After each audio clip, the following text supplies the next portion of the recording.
Okay, Arrows King here, Crew.0. I am back into this thing. This freaking episode has taken so many fucking times to actually record. Better record this time. I just want to get this done.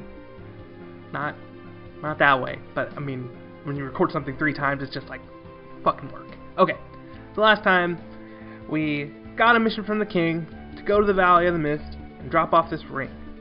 So on the way to the Valley of the Mist, we have to go through a cave. In the cave, there's a dragon. Dragon's like, I know you guys are from that douchebag king, you cannot pass. And we're like, fuck you, and then we kill the dragon, and then we go to the village. When we get to the village, the ring that the king wanted us to drop off is actually just a bomb. It just blows up and kills everybody in the village. So, while we're looking through all the dead bodies, we find a little girl who's crying about her mom. And she's like, you can't die just because your dragon died. And then we're like, crap, that's that dragon we killed in the cave, so this is completely our fault. And we make the mistake of saying that out loud to the girl. Then she goes on a murderous rampage, summons her Eidolon, and creates a giant rift in the ground, knocking us unconscious. When we wake up, Kane's not there. This little girl was unconscious, so Cecil, being a good dude that he is, takes her, and he's going to go take her to somewhere where she can rest. So, here we are. This place looks very restful. So, we're going to go in and see what happens.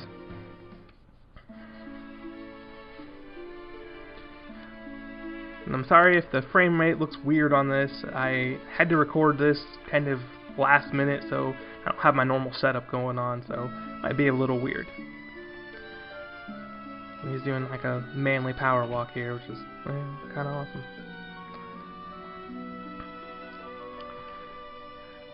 Oh my! I haven't seen a child so pale. Please take her to a bed. You needn't worry about payment, even though you're rich. My pardon.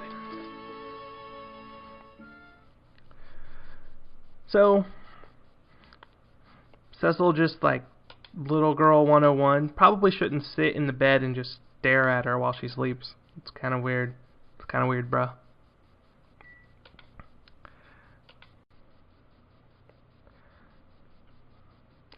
You still haven't told me your name.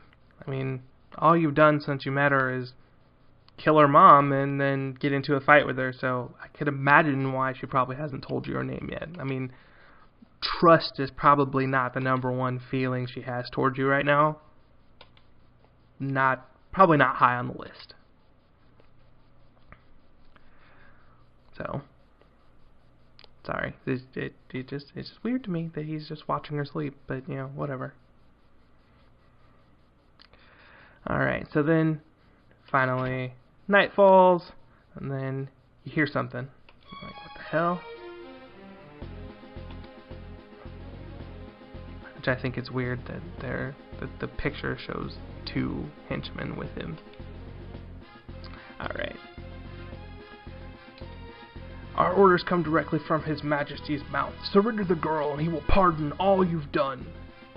The inhabitants of the mist represent a threat to us. They must not be allowed to live. Stand aside. I think I'd rather not. It's like snappy as fuck. Came right back on those motherfuckers. Okay, so there is one little thing about this battle. The soldiers, they don't do damage with crap, but they only attack when the general tells them to attack. So logic says, take out the general first. And none of these guys are worth eating, so you don't need to use darkness on them because, I mean, none of them are going to do enough damage to you where it's even worth it. But just attack the general, take him out, and if you attack the bad guys first and don't attack the general first, at the end the general, once you're down to just him, he'll run away. So, you know, get your XPs on and just attack the general first, and then you can kill all the rest of the guys. Alright, suck on this dick. That's right, you guys do no damage to me. I have nothing to fear from your attacks. And then they're all like, oh no, our general's gone, what do we do?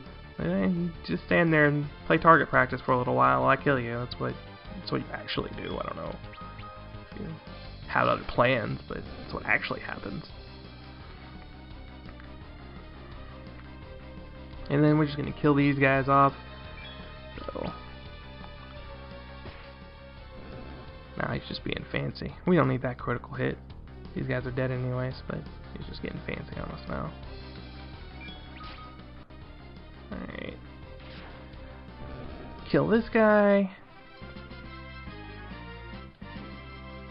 XPs. And this is good for another reason, but I'll explain that in a little bit after we finish this cutscene between these two.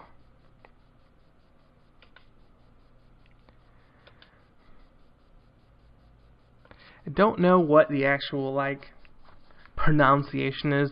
I feel like everybody in this so far that I've heard has, well, not everybody, but I thought Cecil was Cecil.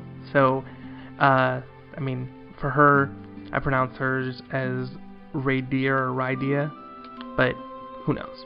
When they actually say what the pronunciation of her name is, it might be completely different. So, alright. So, new party member, I got her. She is mage. And in the first game, she was more black mage, but this one they kind of rounded out her magical abilities, makes her a little bit more useful in this first part because she has healing spells. Yeah, we've got to go talk to the dancer, even though it's a little weird in this pixely version. Like 16-bit, it would have been kind of adorable, but this is kind of weird. But you gotta watch the dancer. It's part of the game. Just do it. Just do it. You don't have to like it. Just do it.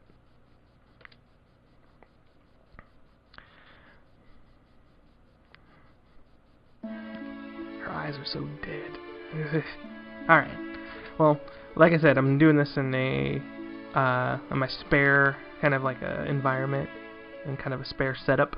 So I'm just gonna kind of cut straight to the chase here. We'll revisit some things in this town later. But alright, so let's talk to Mapping Way, Naming Way, who is gonna change his name again because he accidentally dropped all his maps and pins in the giant fissure, which would be the giant earthquake. Lost his ability to make maps. Mapping Way is kind of inappropriate. So I'm going to change my name to something awesome. He becomes Living Way the Vagrant. I love it. Alright.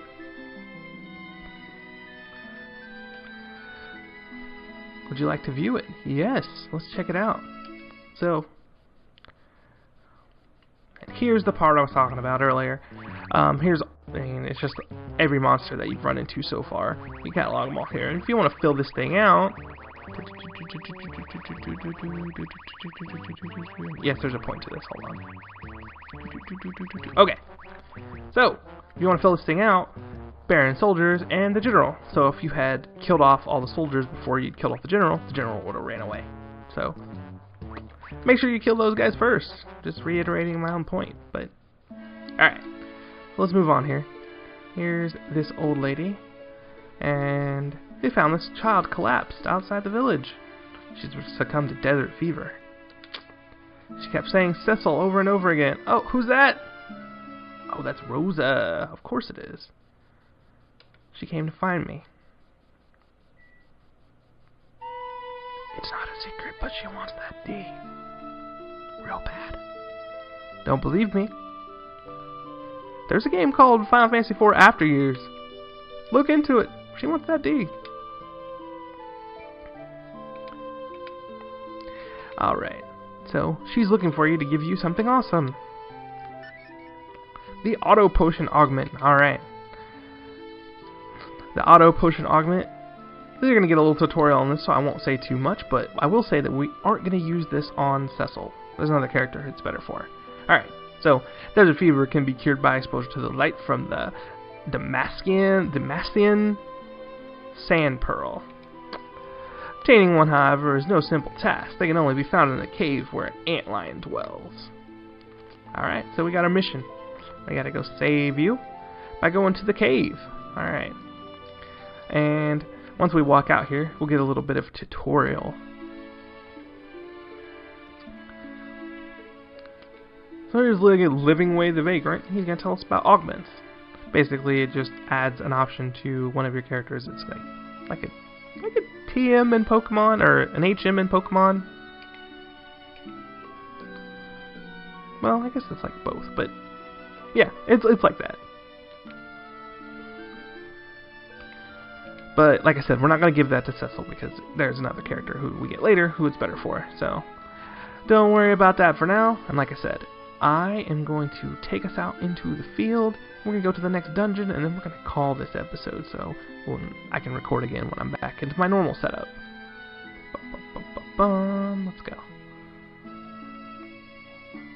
In the end, I'm sorry if the frame rate looks weird on this. It's just, like I said, I'm outside of my normal setup, so I don't have everything like I normally do.